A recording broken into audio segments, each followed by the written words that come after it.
What's up everyone, welcome to Get Hands Dirty. I'm Chris and today we're gonna make a last minute Christmas tree using mostly the X-Carve.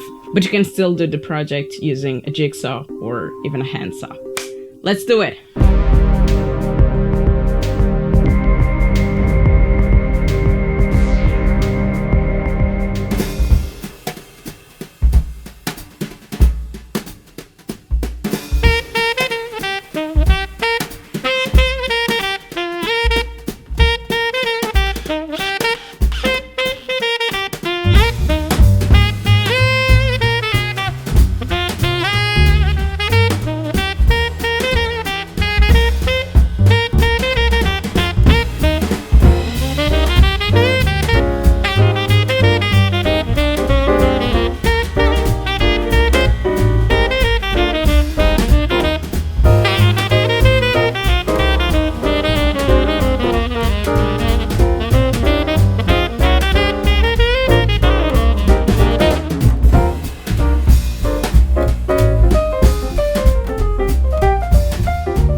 Alright, thanks everyone for watching and I hope you enjoyed the project. And thanks Ben for sending me the scraps. They're super cool and I'm sure I'm gonna use them on future projects. So have a Merry Christmas and a Happy New Year, and I'll see you on 2019. I don't think I'll be posting videos for 1 week or two.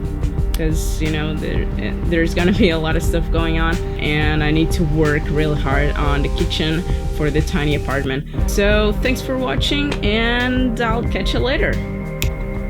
Oh, and by the way, if you want to support my work, you can go to my online shop and get t-shirts, sweatshirts, hoodies, stickers, handmade notebooks, and that really helps me to keep making these videos. Or you can become a patron and support me monthly, any amount that you want, for how long as you want. You can cancel anytime, and I'll be super grateful. Thanks everyone, bye.